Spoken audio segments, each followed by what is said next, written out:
Okay, it's that time every week. I try to be consistent. Every week, the time has been sneaking up on me more and more. And tonight I have a couple of out-of-tune guitars here. But it's not like the old days, is it, fellow musicians and guitar players? We used to do gigs without tuners, and we would just stand there tuning for minutes on end, right? I got my Martin tonight.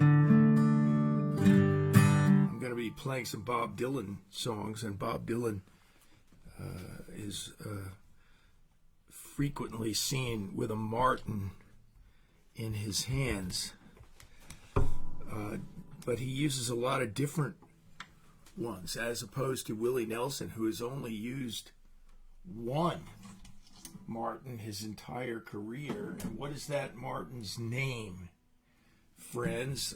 You'll get a hearty hand clasp if you can tell me what is the name of Willie Nelson's very distinctive nylon string classical Martin that he's worn a hole in the top of, right? Do you know the story behind that? His guitar's name is Trigger, and he's remained true to it throughout his entire career, right? And then finally, the Martin factory said, please let us fix that up for you. Let us shore it up, or else it's going to fall apart in your hands on stage someday and we're going to look bad. So one time when he was off the road for a while,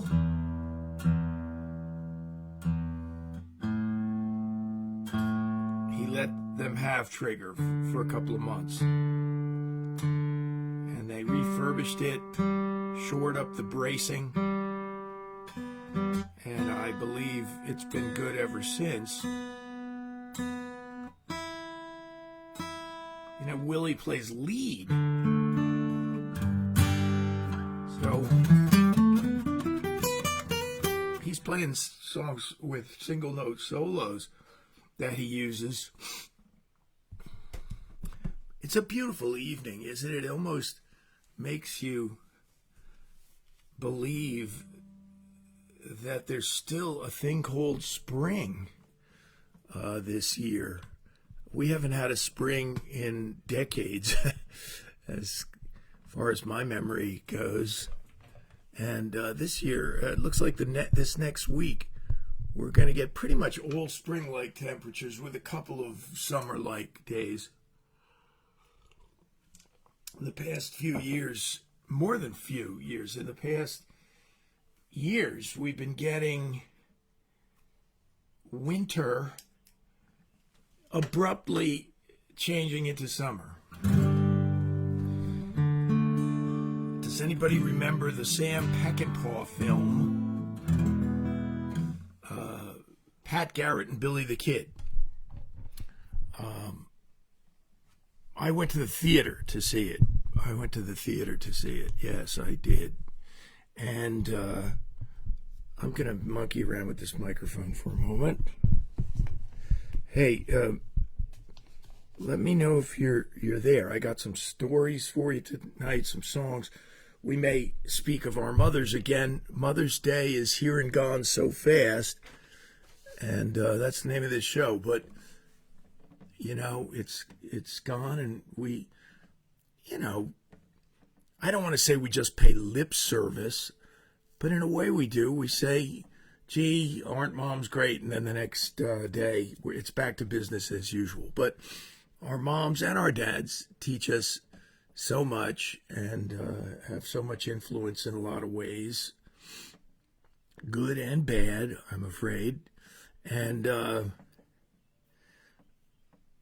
so if you have anything tonight that you want to share briefly, that you can do it in the chat room and share about your mom and her influence and maybe a story. It has to be brief, I'm afraid, because, you know, the chat room is what it is. There's the cliche of the decade, right? I'll tell you maybe just about the most important thing my mom ever taught me. Besides not to play with matches, but she taught me something about, I'd say, how to make the best of things. And I was really, really not good at that. I was a perfectionist then, and it's carried over into my adult life to a certain degree. And make no mistake about it, if you think you're bragging when you say you're a perfectionist, perfectionists actually get less done than most people, and they shoot themselves in the foot more often than not.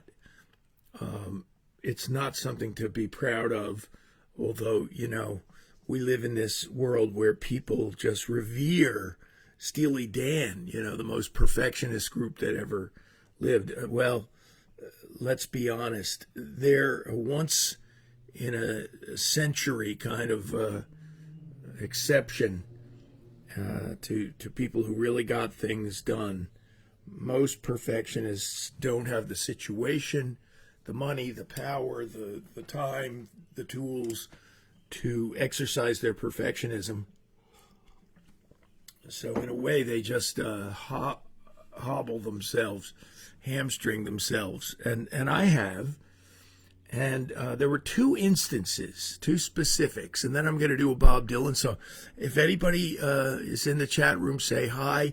If you can tell me, chat room people, what year did the movie Pat Garrett and Billy the Kid come out? Easy enough to look up, but I'm not going to do it right now. I'm using my Santa Cruz, but I'll switch over to the Martin. Like I said, Dylan uses a Martin and has used a Martin in many, many, many cases. Why don't I start? I'm in the mood to sing and play for you.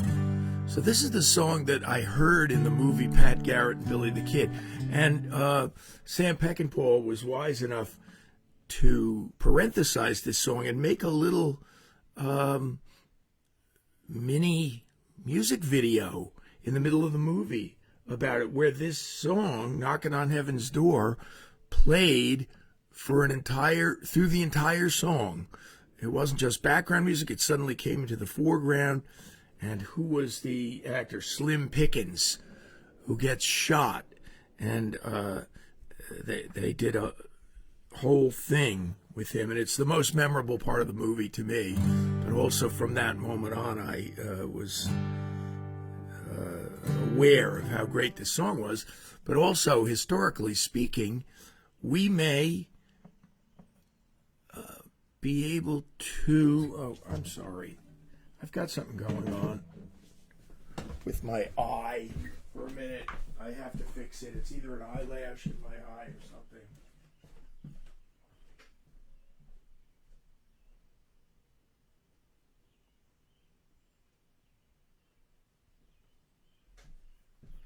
So if you're just tuning in and you see an empty chair, that's me.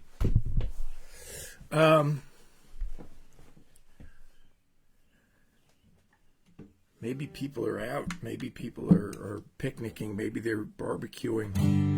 I'm a little early tonight to start at 7:30, but I have to start that way. We have some things to do later in the evening.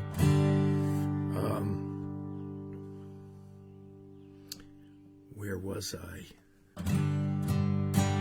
If you're historically inclined, this song, which was in the mid-70s, maybe? Early 70s? Maybe, I'm going to guess 1973, if you could look it up.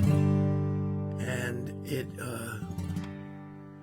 preceded Dylan's great Christian albums, of which I'm going to be the first of which I'm going to be playing some songs from here, some monumentally classic songs. But this one is a monumental classic, and it's been covered a million times. It's a great jam song. Maybe Mike Frost and Nancy Good might even do this song, and they're playing at the Frenchtown Hotel next Saturday, I want to say.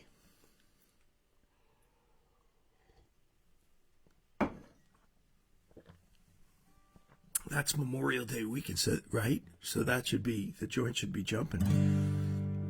But this can be traced maybe as Dylan's first Christian song.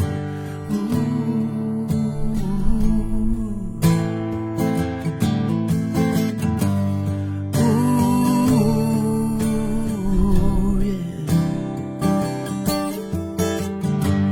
Mama, take this badge off me. I can't wear it anymore. It's getting dark, too dark to see. I feel I'm knocking on heaven's door. Knock, knock, knocking on heaven's door. Knock, knock, knocking on heaven's door. Knock, knock, knocking on heaven's door. Knock, knock, knocking on heaven's door. Yeah. Mama put my guns in the ground. I can't shoot them anymore. That long black veil is coming down. I feel I'm knocking on heaven's door. Knock, knock, knocking on heaven's door. Knock, knock, knocking on heaven's door. Knock, knock, knocking on heaven's door. Knock, knock, knocking on heaven's door. Yeah.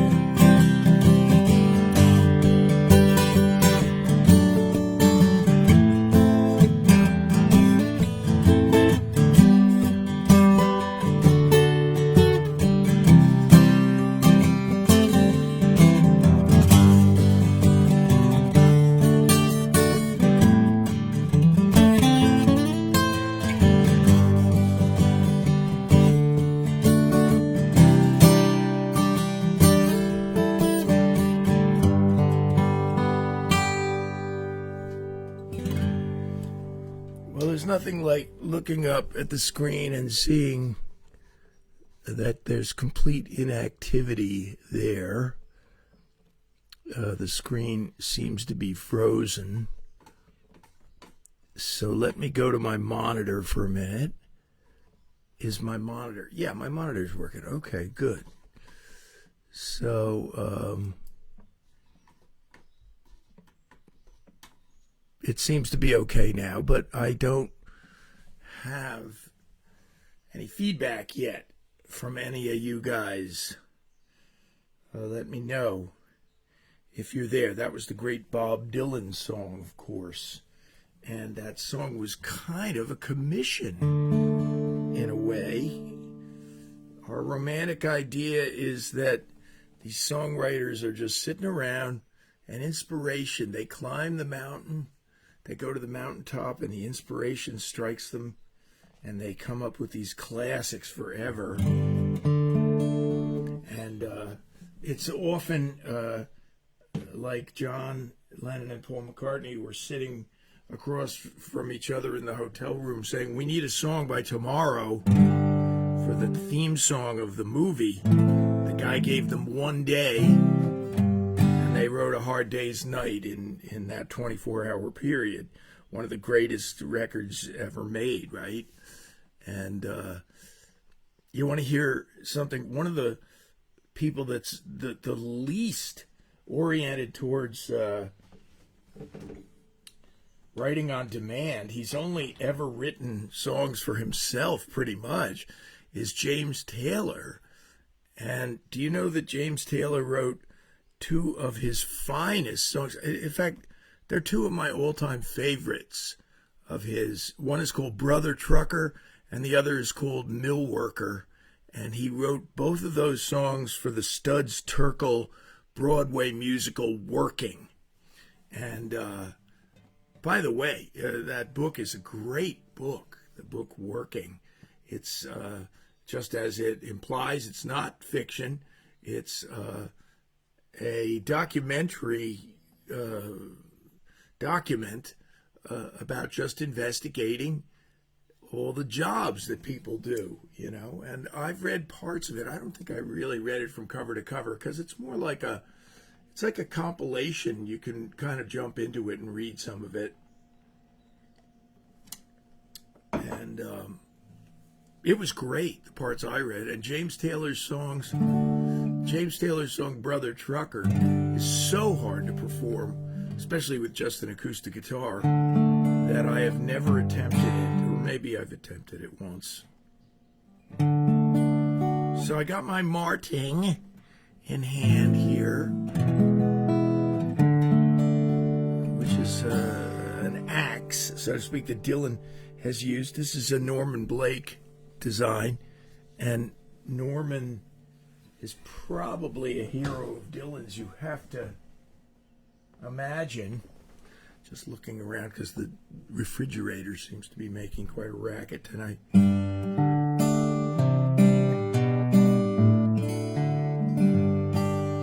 just in the mood maybe to kind of step outside the plan for a moment and just do a quick James Taylor song off of his third album. But before I do, I had started this topic of what are the great things that our mothers have taught us. And my mother taught me countless, endless things, and she was a big influence on me musically, of course. She was a piano teacher. I think the first gigs I ever did in my life were me playing bass and my mother playing piano in a church. Not for a church service, but we actually went and played for like a youth group in Warren Township, New Jersey, and played some songs for the youth group as if we were, like an act. Well, these things both had to do with school, grade school. I went to Cook School, and one of my classmates was Mike Frost, who happily I'm friends with after a gap of not knowing him for a good deal of his life. And then through the magic of Facebook, we got back together again, and it's been great. And but we had I'd say a similarly good experience at Cook School. And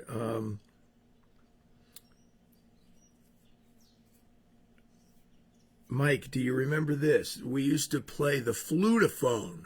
So that was our first introduction to music, was they gave us flutophone lessons. And you got a flutophone, and they were like a cheap recorder, but plastic. Well, recorders are plastic. No, recorders are wood. But a flutophone was a plastic flute-like instrument, and we had flutophone practice every once in a while. And what I noticed was I was maybe in fourth grade, maybe even third grade, and some of the kids had their mothers make them special flutophone bags to carry their flutophone in. And, they came in a crappy plastic bag, But I asked my mom if she could make me a bag for my flute-phone. I remember one kid had like a satin bag with his name embroidered on it, and it was this perfect slim bag that just fit the flute-phone. Well, sometimes you can see a punchline coming and sometimes you can't. You're never going to see this one coming. My mother made out of carpeting or something, some old, not carpeting, but some real rough material, and she made the bag like about this wide. It looked like a carpetbagger's bag from the Civil War, and then she had my name like this big, in big letters, embroidered, and she left it on my bed, as I recall, and I was just so upset with how ridiculous it looked that I threw it on the floor in a fit and then went crying to her, and I can't use that, it's, da-da-da-da-da. And she said, look, just make it into a joke, make it funny, and just do something funny with the bag. Pretend it's like a big Santa Claus bag or something. The upshot of her lesson was make the best of it. Just make the best of it. Trust me. Well, I brought it into school that day, or the next time I had the flute-phone class, and when I brought it in, I dragged it like it was real heavy. I came in the room and everybody laughed. They thought it was the funniest thing. The teacher laughed. The kids said, look at that. But they weren't laughing at me. They were laughing with me. They were like, oh, Murgott's in on the joke here. He's carrying this big bag. That happened one other time. And I did a book report. This was in 5th grade. And the book report was Albert Schweitzer. Well, we had a Polaroid camera, the instantly shot out a black and white photograph, no color, when I was in 5th grade.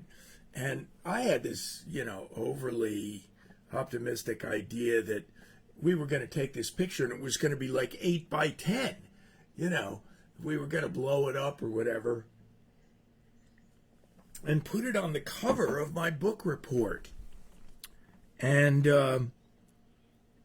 it came out this big. So there was no way to make it bigger. My father tried various angles or whatever, and you couldn't do a close-up of it with that kind of little camera. And so my mother said, here, make the best of this situation. And she said, call your book report A Small Picture of Albert Schweitzer. And I thought, yeah, that might work. Well, yeah, I think I got an A, and there was that little picture, and the title was A Small Picture of Albert Schweitzer. The teacher loved it, Mrs. Carter. She was such a great teacher. Well, I don't know if I'm talking to myself. Every time I look at the screen, it looks like a static shot. No, okay, it's still working. See, there's a delay between your monitor and the actual thing. Whatever. I realized that a lot of people watch this in the rerun on YouTube, and they get to it when they can. And so I'm happy. I'm happy if you get to see it at all. But as I was talking about James Taylor, this song came to mind, and it's off of the Mudslide Slim album. So remember, Mudslide Slim was his 3rd album. In America, we think of it as his 2nd album because we think of Sweet Baby James as the 1st album. But he had that album on Apple Records, the English label, the Beatles label, signed him. And he had that first album called James Taylor. Nobody really heard it at the time. Then Sweet Baby James, of course, set the world on fire. And then he had the next record, Mudslide Slim. This is one of the songs off it. You're riding on a railroad, singing someone else's song, yeah. Forever standing on that crossroads. Take your side and move along. You're sailing away on a river to the sea. Maybe you and me can meet again. We are riding on a railroad, singing someone else's song. Sing along, yeah. Time to time I tire the life that I've been leading, town to town, and day by day. There's a man up here who claims to have his hands upon the reins. There are chains upon his hands. The man is riding on a train, and oh Lord, we've been riding on a railroad, singing someone else's song. Forever standing by that crossroads. Take your side and move along, yeah. We are sailing away upon a river to the sea. Maybe you and me can meet again. We've been riding, oh riding on a railroad, singing someone else's song. Whoa, whoa, whoa, whoa, whoa.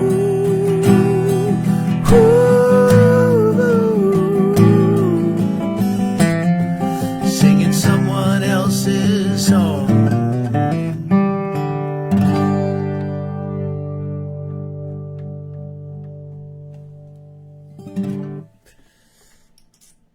Okay, well, I've never really gone a half an hour before with no comments, so I am getting a little worried that this isn't coming across. I don't know. Everything appears to be working. The monitor screen is freezing up every once in a while, but give me a shout out here in the comments section to let me know you're there. James, of course, plays with his fingernails, always did, and I used to play it that way. We've been riding on a railroad. He carries around his own nail kit, and he does his own nails, and if he breaks one, he puts a fake one on. I broke one, and I don't use fake nails, so I'm pretty much going to play even the finger-picking songs tonight with a pick. I remember going to my best friend Steve Phillips' house for a little party, either right after high school or, yeah, it must have been after high school, maybe over the summer. And I sang that song at that party. And I have kind of a photographic musical memory in a lot of ways about various performances I've given, first times I ever played certain songs, audiences that I've played for. A lot of it has imprinted in my mind, and I remember that. And we were embroiled in Watergate, I believe, at the time. And the song had a little extra resonance, maybe, and everybody at the party seemed to enjoy it. So that was an encouragement to me to keep playing. Maybe it was after I had gone away to college and I came back and did a party at Steve Phillips' house in Gillette, New Jersey. Oh, this is a day that Steve is remembering his brother, the legendary Rick Philp, the great guitar player. And I wish I could play a song in his memory, but he was tragically killed at the age of 22 and accomplished so much before that age that we know that he would have been a legend in the music business.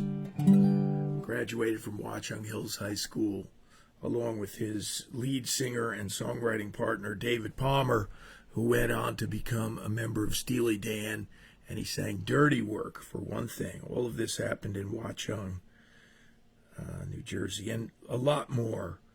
And I'm not prepared to talk too much about him tonight, but I will. I've talked about him before, and I will continue to do so. And also, yesterday was my brother Jack Murgott's birthday, so I'm thinking of him today, this weekend. Here's a song that I used to do when I did this Sunday night thing regularly, and I called it Here and Gone Gospel. And this was almost like the theme song. And I've sung this at churches, etc. It's a song by the great Curtis Mayfield. And let me do it for you tonight. Steve's brother Rick discovered a gospel music station and turned Steve onto it. And they heard this song. They heard this song before it ever really got on pop radio, etc. And like I said, it's by the great Curtis Mayfield.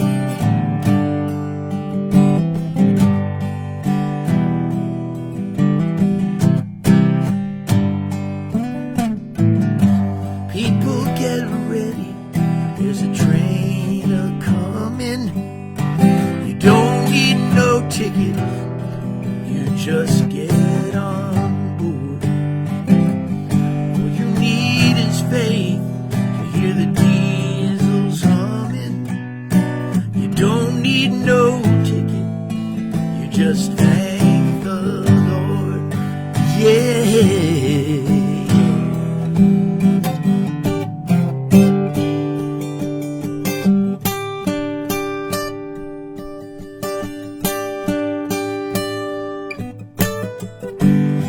People get ready for the train to Jordan, picking up passengers from coast to coast. Faith is the key to open the doors and board them. There's room for all amongst the loved host. Yeah.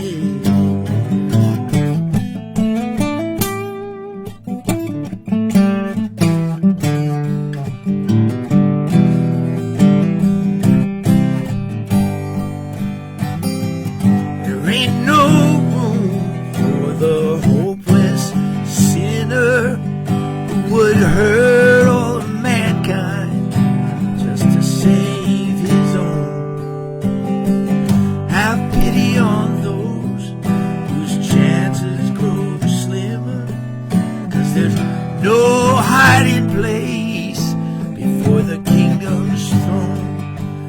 So people get ready, the trains are coming. You don't need no ticket,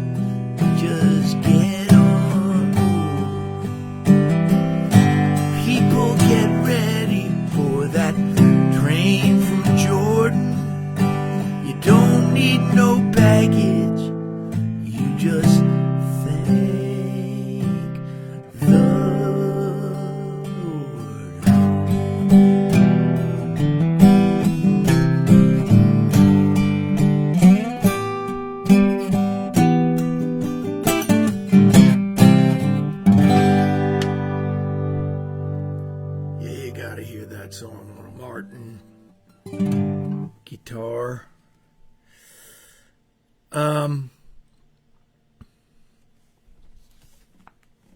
Okay, I talked about doing some Dylan.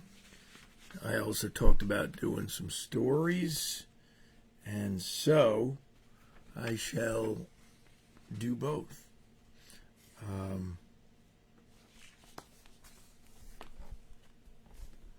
Where's my lyric sheet for the Dylan classic? Yeah, it looks like it's right here.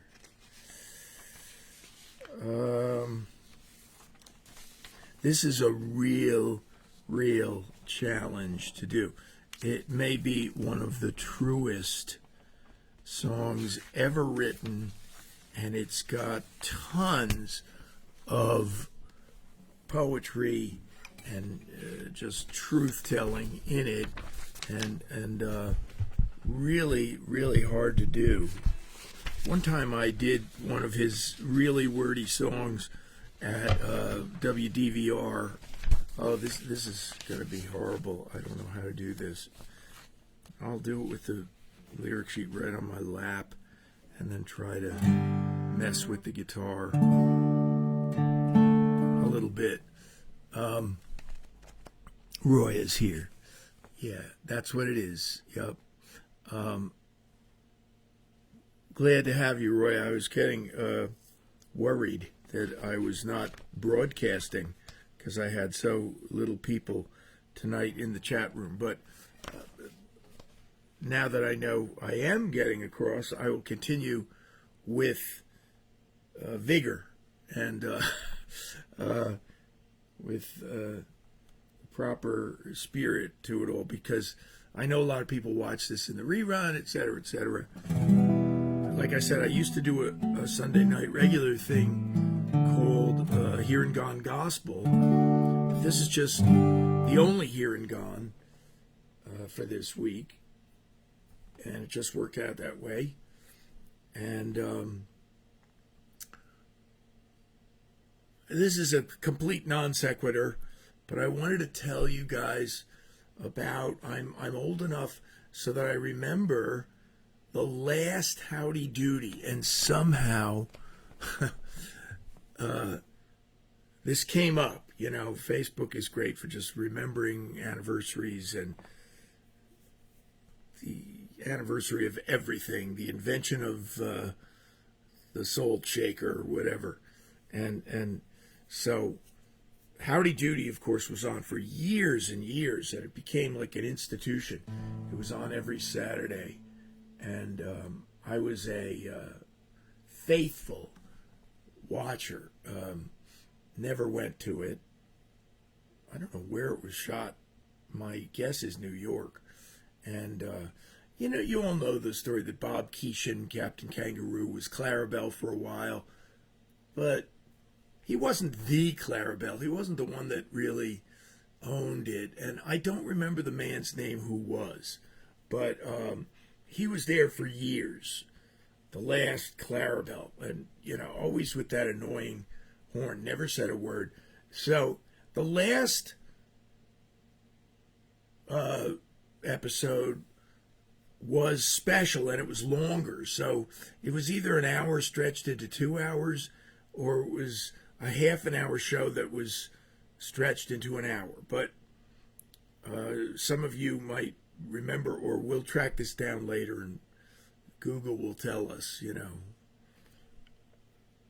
But there comes the Saturday, and Buffalo Bob starts saying, you know, we've got a big, Clarabelle has a big surprise for you today before we say goodbye forever. You know, this is our last show, kids. And Clarabelle, do you want to tell it now? No. Clarabelle kept saying, oh, bam, bam, you know, he's beeping. He's going to save it to the very end. So the whole show goes by, and it was a, you know, typical Howdy Doody show, Mr. Bluster and the beautiful princess, and Flub-a-Dub, was that the name? Yeah, I'm remembering these things. And at the end, finally, it's down to the last few seconds of the show. And they're finally, Clarabelle, what's the big deal? What's the secret? And the camera does a close-up on Clarabelle's face. This is the last 10 seconds of the last Howdy Doody. And close-up, Clarabelle speaks. And he just goes, "Goodbye, kids."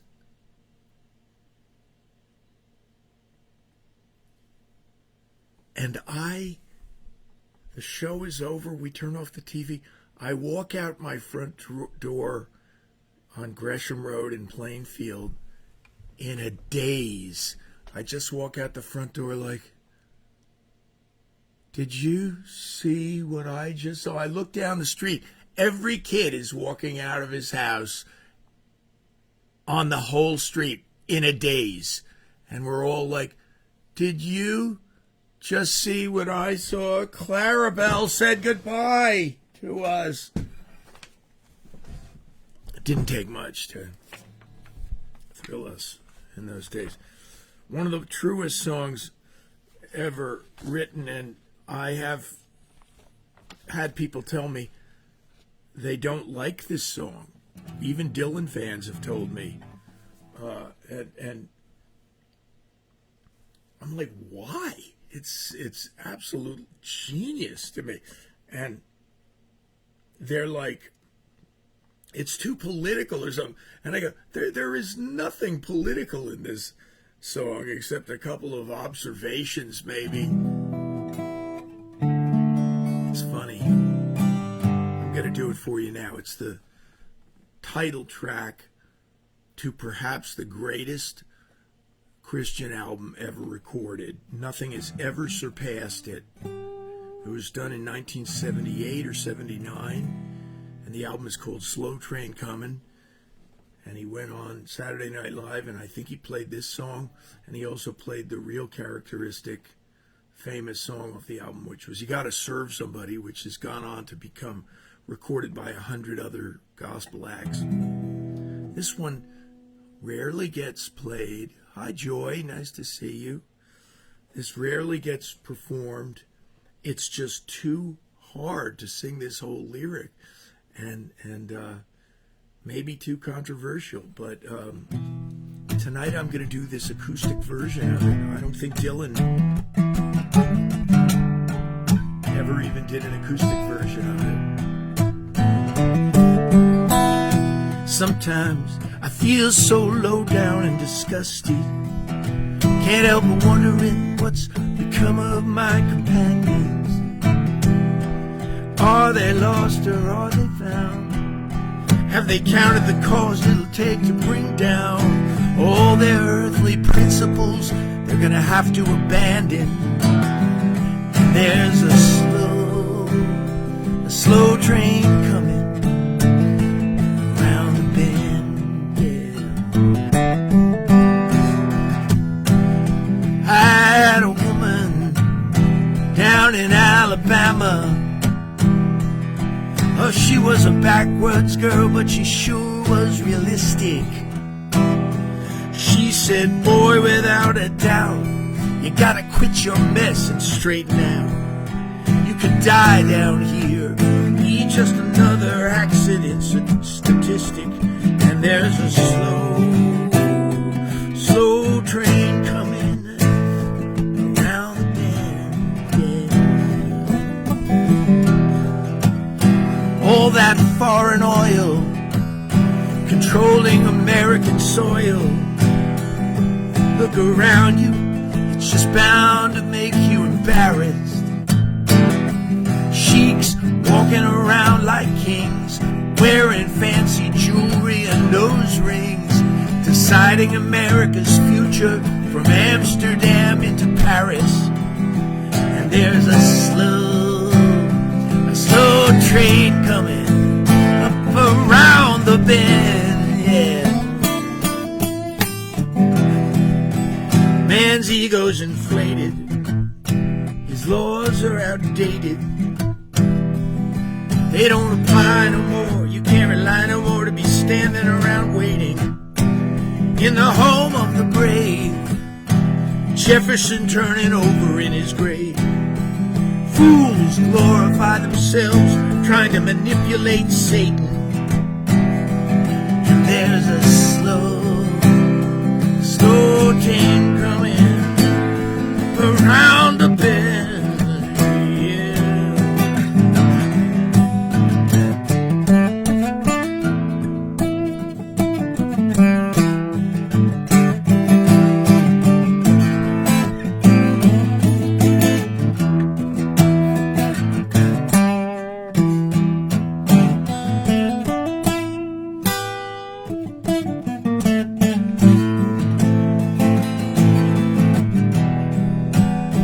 Big-time negotiators, false healers and woman haters, masters of the blood, masters of the proposition. But the enemy I see wears a cloak of decency. All non-believers and men stealers talking in the name of religion. And there's a slow train coming up around the bend, yeah.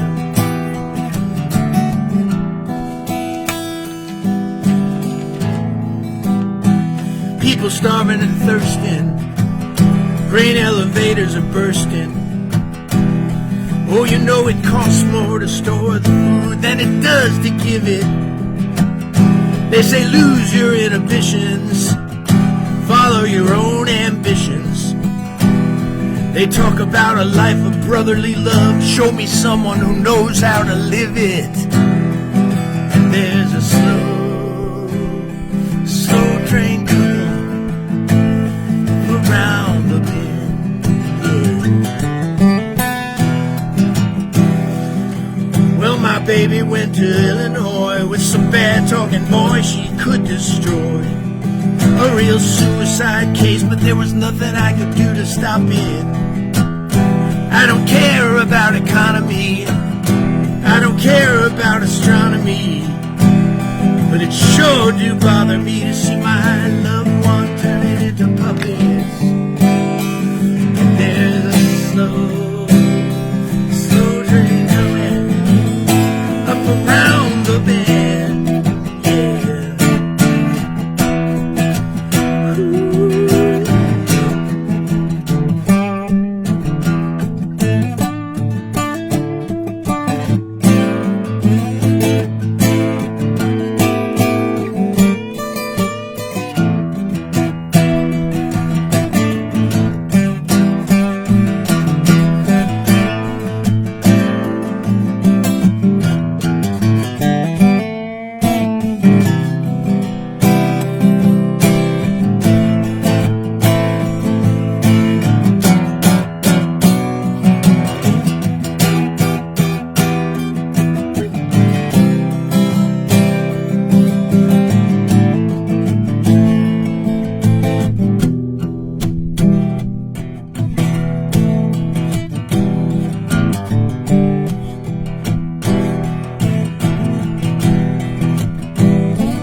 Could have been written on a Martin.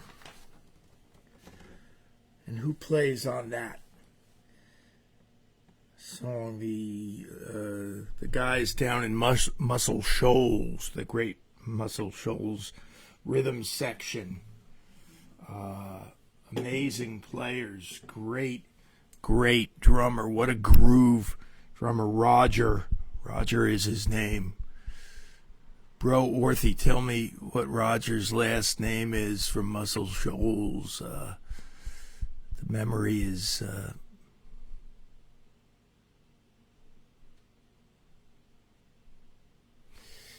going. And watch part of the rest of the show. I did Knocking on Heaven's Door. Doing a little gospel-y thing here tonight. I think I'm going to do a couple of more songs and one more from the album Slow Train Comin', which is the greatest gospel album of all time. In my opinion, I realize that's a mouthful to say that. One of these shows I will do.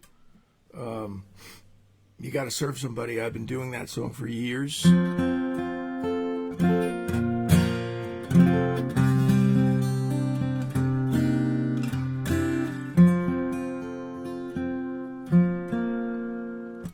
This is a piano song that Dylan wrote. Amazing, amazing song. One of the greatest Christian songs ever written.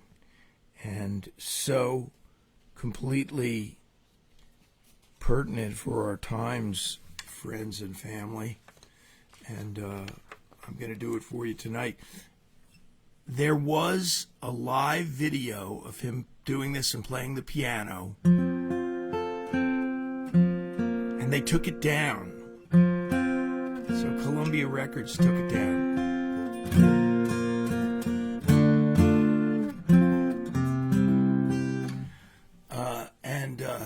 There's a common misconception about Dylan as a vocalist. Anybody in the know knows he's one of the greatest singers ever. And I think he puts people off because of the way that he sometimes, half talks the songs, and he's got that very Dylan-esque trademark, which is hard to do, is to become somebody who's got such a strong style that it's a trademark.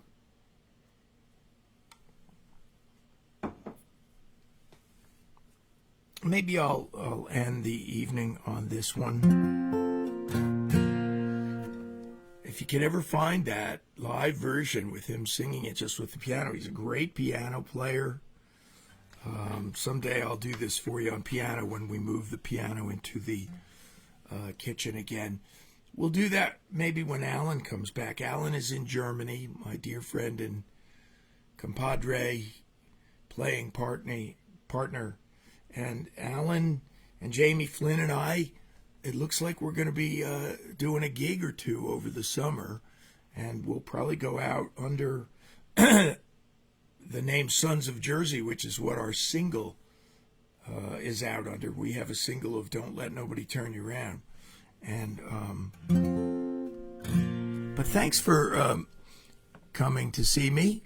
And even if you're watching this in reruns, I'm happy to have you. There is a virtual tip jar above if you scroll up. And any support that you could give me would be greatly appreciated. Lots of you do help out, and I especially thank you for doing that, especially Marty, who's been a faithful supporter of the show. Here it is, and have a great night. It goes like this. The iron hand, it ain't no match for the iron rod.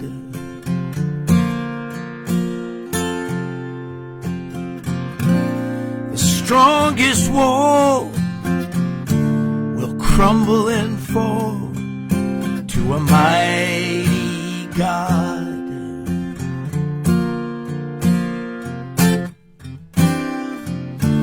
For all those who have eyes and all those who have ears, it is only He who can reduce me to tears.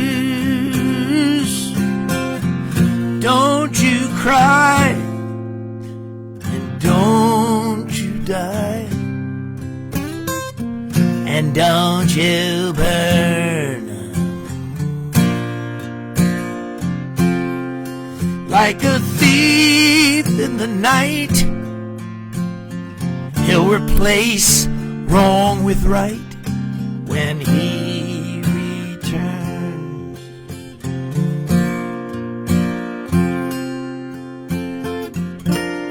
Truth is an arrow, and the gate is narrow that it passes through.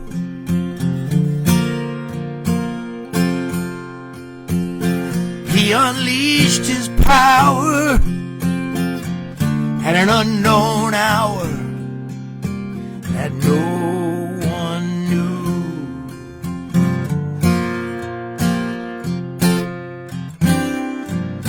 How long can I listen to the lies of prejudice?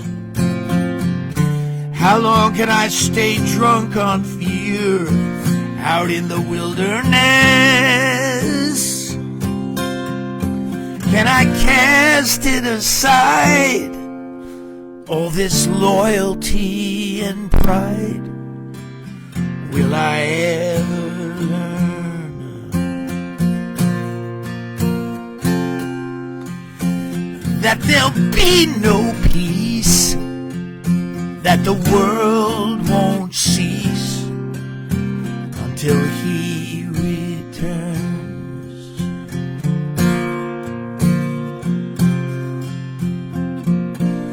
Surrender your crown on this blood-stained ground. Take off your mask.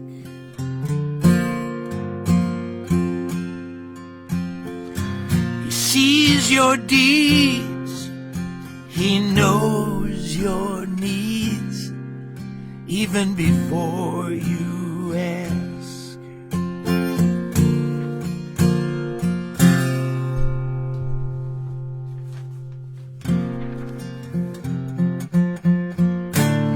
How long can you falsify and deny what is real?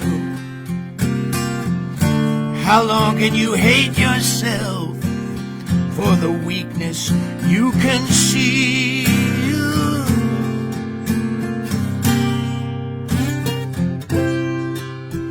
Of every earthly plan that is known to man, he is unconcerned.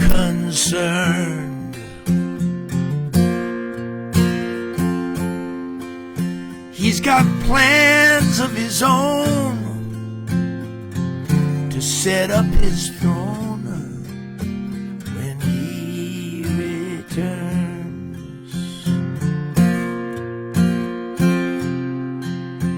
When he returns.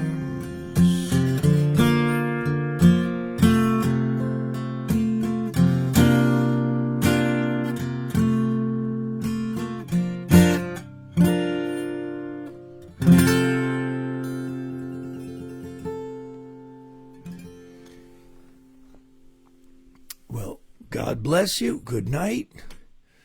I hope to meet you again down the road of peace.